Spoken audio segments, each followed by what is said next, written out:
ইউরোপের অন্যান্য দেশের তুলনায় ইতালিতে থাকা খাওয়ার খরচ কিছুটা কম হলেও 2026 সালের বর্তমান বাজার পরিস্থিতি অনুযায়ী মিলান বা রোমের মতো বড় শহরের তুলনায় ছোট শহরগুলোতে থাকা ও খাওয়ার খরচ অনেক কম।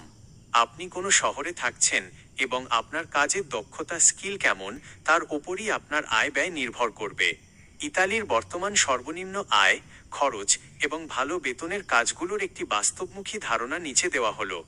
1. ইতালির সর্বনিম্ন ইনকাম, মিনিমাম ওয়েজ। ইউরোপের অনেক দেশের মতো ইতালিতে সরকারিভাবে নির্দিষ্ট কোনো জাতীয় সর্বনিম্ন বেতন, স্ট্যাচুটরি মিনিমাম ওয়েজ আইন নেই। এখানে বেতন নির্ধারিত হয় বিভিন্ন সেক্টরের ইউনিয়ন বা লেবার চুক্তির কালেক্টিভ বার্গেনিং এগ্রিমেন্টস -CCNL মাধ্যমে। সাধারণ বা অদক্ষ কাজের বেতন, কোনো রকম কাজের অভিজ্ঞতা বা ভাষা ছাড়া রেস্তোরাঁর হেল্পার, ক্লিনিং বা কৃষিকাজে যোগ দিলে সাধারণত প্রতি ঘন্টায় 7 থেকে 9 ইউরো গ্রোস পাওয়া যায়। মাসিক গড় আয়, একজন সাধারণ কর্মী মাসে ফুল টাইম 160 ঘন্টা কাজ করলে সব ট্যাক্স বাদে হাতে নেট স্যালারি প্রায় 1000 থেকে 1300 ইউরো পেয়ে থাকেন, বাংলাদেশি টাকায় প্রায় 1,30,000 থেকে 1,70,000 টাকা। 2. ইতালির মাসিক খরচ, কস্ট অফ লিভিং।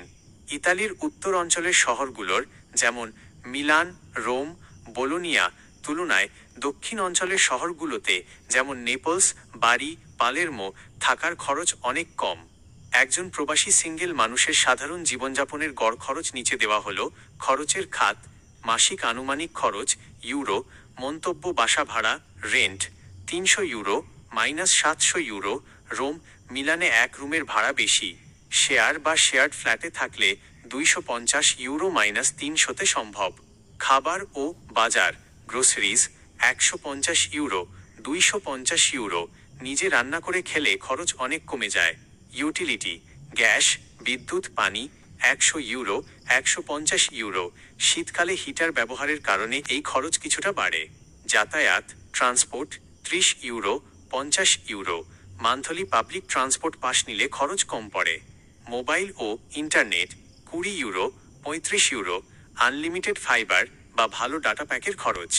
মোট গড় খরচ 600 ইউরো 1200 ইউরো, বাংলাদেশি টাকায় প্রায় 80,000 থেকে 1,50,000 টাকা। হিসাবের কথা, আপনি যদি কয়েকজন মিলে বা পরিচিতদের সাথে বাসা শেয়ার করে থাকেন এবং নিজে রান্না করে খান, তবে 600 থেকে 700 ইউরোর মধ্যেই খুব ভালোভাবে মাস পার করে দেওয়া সম্ভব। বাকি টাকাটা সঞ্চয় করতে পারবেন। 3. কি কাজ শিখে আসলে বেতন বেশি পাবেন? ইউরোপে এখন শারীরিক পরিশ্রমের চেয়ে দক্ষতার, টেকনিক্যাল স্কিল মূল্য অনেক বেশি। আপনি যদি দেশ থেকে ভালো কাজ শিখে এবং ইতালিয়ান ভাষার মৌলিক জ্ঞান নিয়ে আসতে পারেন, তবে শুরুতেই 1,800 থেকে 2,500 প্লাস ইউরো 2,30,000 টাকার বেশি পর্যন্ত আয় করা সম্ভব।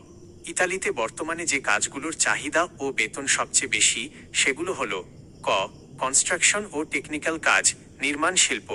ইতালির আবাসন খাতে দক্ষ টেকনিশিয়ানদের সবসময় দারুণ অভাব। ইলেকট্রিশিয়ান, কমার্শিয়াল বা আবাসিক ভবনের ওয়ারিং ও মেইনটেইন্যান্সের কাজ। প্লাম্বার, পাইপলাইনের কাজ ও আধুনিক বাথরুম ফিটিংসের কাজ। দক্ষ রাজমিস্ত্রি বা টাইলস ফিটার, ঘরের আধুনিক ডেকোরেশন বা ফিনিশিংয়ের কাজের ভালো চাহিদা রয়েছে। খ. অটোমোবাইল ও ড্রাইভিং, অটোমোবাইল এবং ট্রান্সপোর্ট। হেভি ভেহিকেল ড্রাইভার, আপনার যদি ইতালিতে এসে ইন্টারন্যাশনাল বা ইউরোপিয়ান লাইসেন্স যেমন সি বা ই ক্যাটাগরি করিয়ে নিতে পারেন, তবে লরি বা বড় কাভার্ড ভ্যান চালিয়ে প্রতি মাসে বিপুল টাকা আয় করা সম্ভব।